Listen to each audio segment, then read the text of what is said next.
Hamas आतंकियों की मोहब्बत में पाकिस्तान लब्बैक करता रह गया।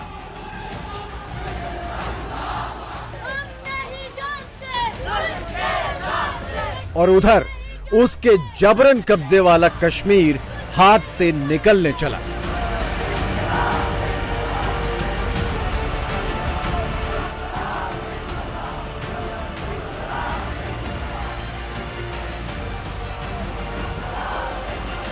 आज़ादी का ऐलान करेंगे, पाकिस्तान को यहाँ से फौजें विड्रॉ करने का जो है वो हुक्म करेंगे।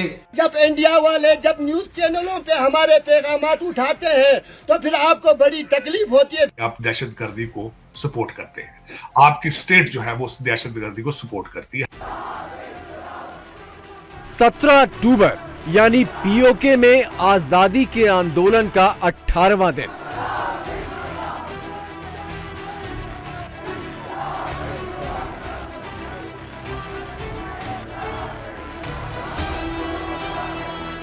पहाड़ों पर चढ़ती सर्दी के बीच बर्फीली बूंदें भी पाकिस्तान के खिलाफ बगावत की आग को ठंडा कर पाने में नाकाम हैं।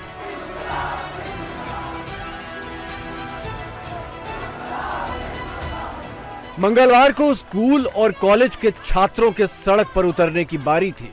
ना इन्हें मौसम रोक पाया, ना पाकिस्तानी फरमान।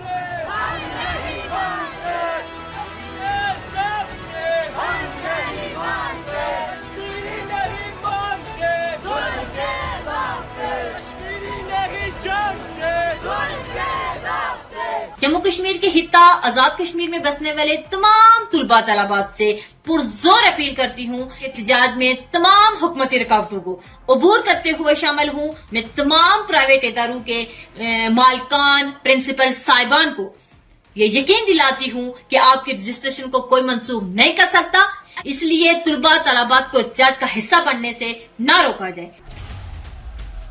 पीओके के दोनों प्रमुख हिस्सों में पाकिस्तान के खिलाफ मोर्चे खुले हुए हैं। पहला प्रमुख हिस्सा है मुजफ्फराबाद, मीरपुर और रावलाकोट का, जहां 30 सितंबर से लगातार आंदोलन चल रहा है।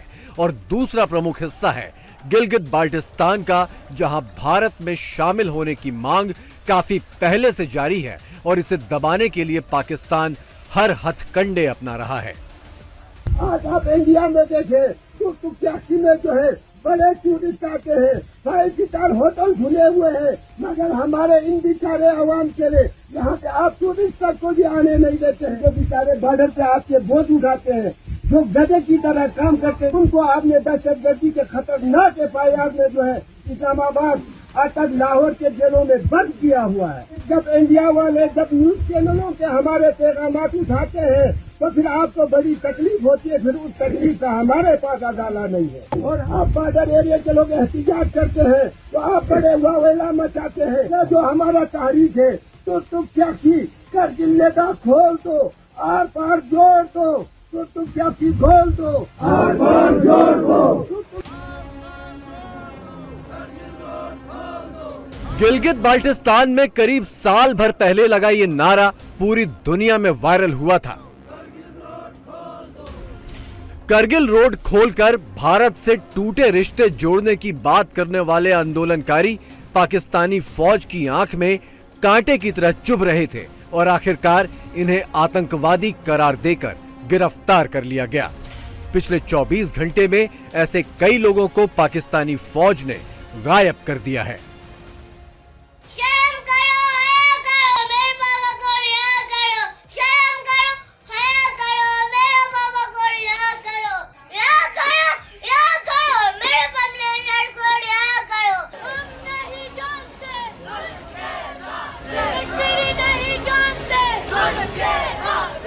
गिलगित बाल्टिस्तान की तरह मुजफ्फराबाद इलाके में भी पाकिस्तानी फौज आंदोलनकारियों को रौंदने पर तुली है।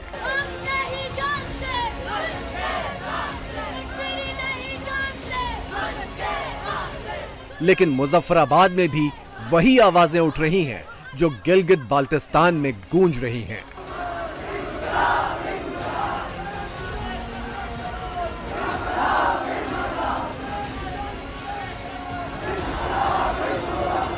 आप लोगों से मीडिया के थ्रू मुतालबा करते हैं कि अगर तुम लोग ये बिलों के नाजायज टैक्स खत्म नहीं कर सकते तो जो बंदे खुदकशियां पर मजबूर हैं, हम सारी पाकिस्तानी आवाम, पाकिस्तानी गवर्नमेंट, आर्मी चीफ साहब से अपील करते हैं कि इंडिया का बॉर्डर खोल दो। हम वहां जाने को तैयार हैं, हम खुदकुशियां करने को तैयार नहीं। मुजफ्फराबाद में 30 सितंबर को पाकिस्तानी फौज ने गोली चलाई थी। 5 अक्टूबर को आम लोगों ने चक्का जाम और बंद बुलाया। 7 अक्टूबर को पाकिस्तान ने रैली और प्रदर्शन बैन कर दिए। इसके बावजूद 10 अक्टूबर को महिलाओं ने प्रदर्शन किया और 17 अक्टूबर को स्कूल कॉलेज के छात्र सड़कों पर उतर पड़े। 22 अक्टूबर को पूरे पीओके में आजादी मार्च की तैयारी है। तकरीबन 4-5 मार्च से हसन ने कश्मीर अंदर एक तहरीक कर ली जिसमें सिर्फ हसन मत आजाद कम कर रहे हैं और कोई भी तहरीक जेडी भी दी, चाहे वो आजादी नहीं दी, चाहे वो महंगाई ने खिलाफ थी, जिस भी हवाले करने दी और तब गच्छी ज्यादा जोर पकड़नी और तब गच्छी वो कामयाब होनी जदों उस विच खवातीन शामिल हुई। बहुत सारे अपने काम छोड़ी, बहुत सारी टीचर्स अपने स्कूल अपनी क्लासेस छोड़ी गई। ये भी असें क्या बहुत बड़ी गल दी, असें ने उन्हें बहनियों वास्ते बहुत बड़ी गल दी। उन्हें थोड़ा ज्यादा हौसला सी कि असें माए, असें बहना, असें बेटियां को गल समझ क्यों इतने शामिल हुई। असें पे रोक ले, असें सरकारी मुलाजमें के खिलाफ बहुत सारा काम कर ले, असें की डरा ले, असें की धमका ले, लेकिन असें की डरना नहीं था। असें अपने भाइयों करने, अपने अबू वालदैन करने, असें उन्हें निशाना बिशाना खड़ा होना। अगर असें भाई रोड़ा पर निकले तो अस उन्हें कल नहीं निकल लिया। पाकिस्तान ने मुजफ्फराबाद और गिलगित बाल्टिस्तान समेत पूरे पीओके में इंटरनेट बैन कर दिया है ताकि उसके खिलाफ जारी ये बगावत बाहरी दुनिया देख न पाए। लेकिन सच्चाई छिप नहीं पा रही है, जैसे कि ये तस्वीर।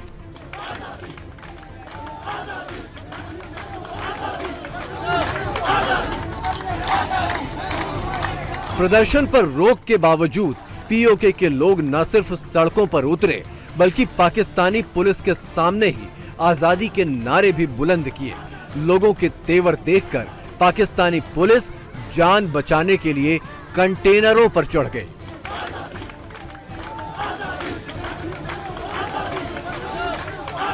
हमें पता चल गया है कि जो तुम बैठे हुए हो घुस बैठिए, वो खाकी वर्दी पहन के, वो खाकी कपड़े पहन के, ये पूरा मुल्क समझ गया, ये पूरा मुल्क जान गया तुम्हारे करतूतों को, तुम्हारी नस्ल के करतूतों को ये जान गया।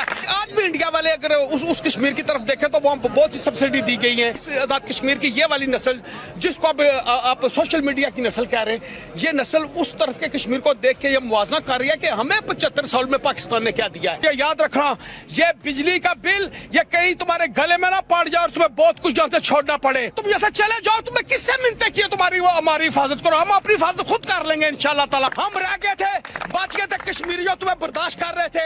मैं बैसित कश्मीरी इस बात का ऐलान करता हूँ कि अगर तुमने हमारे मुतालबात तस्लीम ना किए तो इंशाल्लाह ताला तुम हम सब याद दो बैठोगे इंशाल्लाह ताला। गिलगित की तरह मुजफ्फराबाद में भी पाकिस्तान धड़ाधड़ गिरफ्तारियां कर रहा है, छापेमारी कर रहा है। जो सड़क पर उतरा उसे सलाखों के पीछे भेज रहा है, लेकिन बगावत फिर भी नहीं थम रही।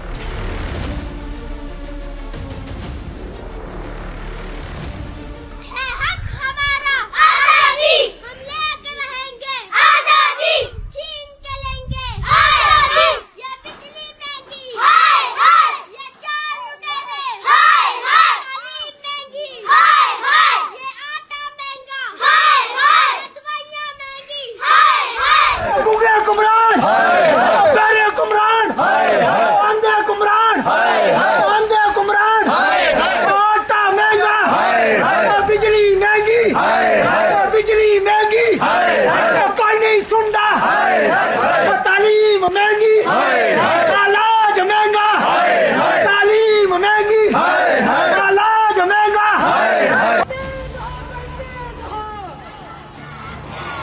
पीओके में बगावत के इस ताजा दौर में महिलाओं का रोल बेहद अहम है।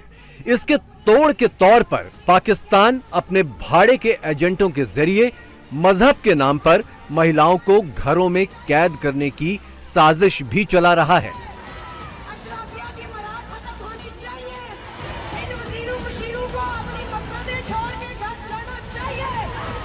पिछले दिनों में जो प्रोपेगेंडा सुना है कि ये जो है खवातीन अगर बाजारों में निकल के तकरीरें करेंगी और मुजाहरे करेंगी तो ये हमारी इज्जत और गैरत का सवाल है। हम उनसे सवाल करते हैं कि जब हमारी माएँ बहनें अस्पतालों के बाहर एड़ियां रगड़ रगड़ के मर रही होती हैं, उस वक्त उनकी इज्जत और गैरत कहाँ जाती है? सदियों की जो जिन बेड़ियों में इज्जत और गैरत के नाम पर हमें बांध के कमजोर कर दिया गया था, हम उनको तोड़ के बाहर निकले हैं। हम अपने हकूक हासिल करने के लिए अपने घरों से बाहर निकले हैं। हम अगर निकले हैं आटे के लिए, सस्ती बिजली के लिए, तो हम इससे अगले मुताल इस यहीं तक नहीं छोड़ेंगे अपनी लड़ाई को, इस तहरीक को यहाँ तक नहीं खत्म करेंगे। ये तहरीक इससे आगे बढ़ेगी। पीओके के लोगों के आक्रोश के आगे पाकिस्तानी पुलिस जान बचाकर भाग रही है। पाकिस्तानी फौजियों की सरेआम पिटाई हो रही है और पाकिस्तानी पुलिस जान बचाने के लिए कंटेनरों पर चढ़कर ड्यूटी करती दिख रही है। लेकिन पाकिस्तान को हमास आतंकियों की ज्यादा फिक्र है। पेशावर में हमास के समर्थन में दुनिया की अब तक की सबसे बड़ी रैली हुई।